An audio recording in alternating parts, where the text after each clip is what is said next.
So you and Rand Paul have had this dust-up about abortion.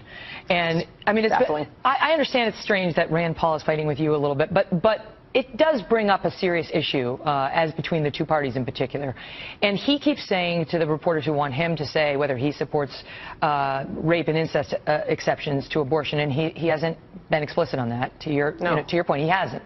He keeps saying, ask Debbie Wasserman Schultz when life begins. When does she believe life begins? Can you answer that question? The question that he was asked and that he's trying to deflect from by pushing it on me is, does he support exceptions to his opposition to a woman's right to make her own choices? I gave you that point. I see the point. And he has not been explicit on it. But I'm wondering about you, because I have you tonight.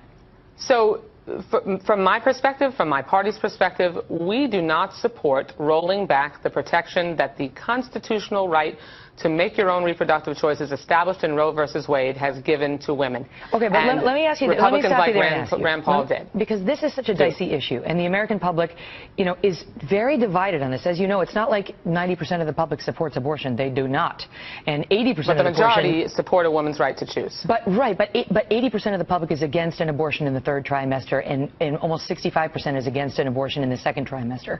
So people are divided on this. And that goes to his point of, at what, but Megyn, look what we're talking about. The state has the right to set limits. They have the right to set limits. Exactly. And so he's trying to get to the Democrats' position on, at what point is it appropriate to say it's no longer just between a woman and her doctor?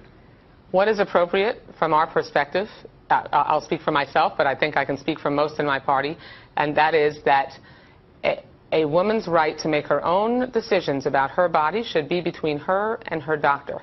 And that in terms of personal liberty, we definitely have a different opinion, Rand Paul and I do. And there is a Supreme Court decision, though, that answers those questions for us, and subsequent Supreme Court decisions that have put limitations. Says the state has a say, and the state can and set states limits. Have made those decisions. But what it recognized is that it's not just between a woman and her doctor, that the state has a right to step in on behalf of the fetus and say at some point, that fetus does obtain rights. You would admit that you can't have women aborting third trimester babies just on a whim, right? I mean, so you agree there's some limits. Certainly not on a whim, but when a doctor... That's what he's trying to get at. Where do the Democrats stand on, We've been very clear. There's no ambivalence here. We're very clear. We believe that that decision is best left not to government, but between a woman and her doctor. So there isn't, I can't tell you a specific date and time past which we, in all cases, are certain that that choice shouldn't be made, because that decision is very unique and individual to the woman and should be in consultation with her conscience and her God and her doctor. That is a decision left to her. Mm-hmm. Now, there's an overlay of restrictions that the Supreme Court has imposed through Roe versus Wade and subsequent decisions, and states have gone and implemented their own laws to put those restrictions in place. Okay. That's how the law. Now, I don't agree with all of those restrictions, but the law should be followed, and that's our view. And we'll I want to hear from Rand Paul what his view is. All right, I'm going to call him up and I'm going to tell him that I asked you. Yeah, and he should stop deflecting and answer the darn question. Debbie Wasserman Schultz, thank you so much for being here. Your value system, my value system, we're all going to pick a standard against which we judge behavior morally. All of our laws, ultimately at their core, are going to be based on a moral evaluation. What's your view of abortion?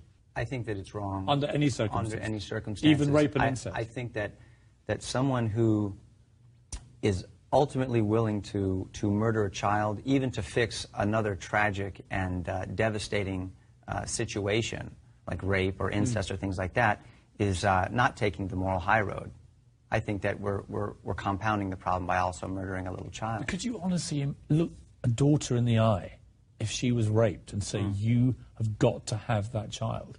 Yes, and I will help you. That? Yes, wow. Of course. I find that amazing that people would say that. Oh, but because I love my daughter, I love that little child. This is a little creature made in God's image. Perhaps, imagine if you were the result of that and you had been aborted, we wouldn't be here having this conversation. And so I value life above all things.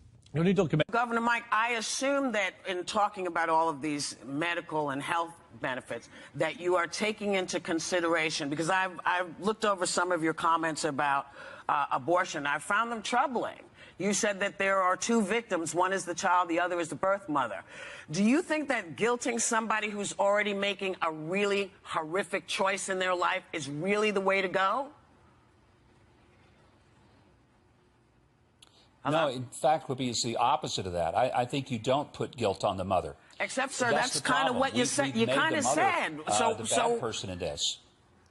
No.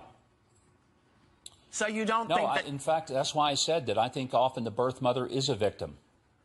And so if someone makes a choice that they have to make, why wouldn't you be supportive of that? It's not your body. It's not your life. These people are making choices they have to make. Why wouldn't you be supportive of that? I think that's what I'm asking. Right, and I think that's a fair question, Whoopi, but the fact is it's really not just an extension of the body of the mother. It's a separate body. It's a separate life. It has a different DNA imprint than the mother does. May not even share the same blood type. So it's not like it's her. Are you willing to take on these children, Governor Mike? Because I notice no one seems to give poor women any money to do anything. Because the only people we're talking about here are women who don't have money. Women who have money can do what they need to do. Rich women have always been able to get an abortion, no matter where they have to go to get one. Mike, you're going to have to come back. You're going to have to come back. There's more to talk to you about that. Hi, everybody. I'm Dan Joseph with MRC TV, and once again, an abortion case has reached the Supreme Court. As always, there are plenty of protesters here, and so I'm going to talk to some of these activists and find out whether they think there is any time during a pregnancy in which it should be illegal for a woman to have an abortion. So tell us a little bit about your costume. What are you? I am a uterus, sir. You're a uterus, yeah. Okay. At what point in a pregnancy do you think it should be illegal for someone to have an abortion? I don't think that's my question to answer, and I'm not pregnant. At what point do you think it should be illegal for a woman to have an abortion? That's not up to me. That's up to medical professionals. Women, for any reason, under any circumstances, have the right to terminate an unwanted pregnancy. This is an absolutely positive, moral choice. So at any time during the pregnancy? Absolutely. Up till the moment of birth? Fetuses are not babies. At what point do you think it should be illegal for a woman to terminate a pregnancy? I think, you know, nobody knows what it's like to step in a woman's shoes except her. So at what point would you say, legally speaking, it should be illegal? I'm going to listen to the medical professionals. Thank you very much. You don't have an opinion on that? Medical professionals. If you say that you call it a baby and you give it rights, then essentially you're saying that woman does not have rights. Right to an abortion, which is an extremely important right for women, and without it, you can't live a full and happy life in this country. Without abortion, you don't think you can live a full and happy life? Absolutely not, because so many people need abortions. My wife had 2. So you guys are okay in some circumstances with third-term abortions, late-term abortions? I mean, it's not really my call. Well, you're an American voter, so, I mean, it is in a lot of ways. If states are going to vote to make these laws, then at the same time, you guys do have a say in it. Legally speaking, where would you limit the ability for a pregnant woman to have an abortion? At what point in pregnancy? I actually would not. You wouldn't at all? No, so I would all the way not. up till the moment of birth? And I really think it should be up to the family. So is there any point, second trimester, third trimester, where you would say abortion should be illegal? I personally wouldn't, no. Okay. So you don't think it should be illegal at any point in pregnancy to terminate? Okay, I think we can finish. I think we're done. Thank you. It's a pretty easy question, though. Thank you so much. don't want to answer so it? much. Have a great day. I know a lot of people who do not want to answer this question for some reason, but I think I know why. So they're a conservative anti-choice outlet, so I might not talk to them if I were you. Okay. You can handle it. You seem smart enough. He's definitely smart enough not to talk to. You wouldn't make any type of abortion illegal under any circumstances at any point in the pregnancy. You would. We're good. Where are they going? We're good. Okay. Bye, guys. At what point during a pregnancy, would you make abortion illegal? I don't think that it's necessary to have that conversation. I just think that it's arbitrary to have that conversation. This is a pro-life media group, right? So they're anti-abortion media group. All right. Nothing wrong with that, though, right? Yeah, forced motherhood is female enslavement. It's female enslavement. Wow. Okay. There are a lot of women who support the pro-life movement, though. What about them? They're deluded. They're marginalized, they're oppressed, and they're a shameful force. Absolutely brainwashed. So pro-life women are brainwashed?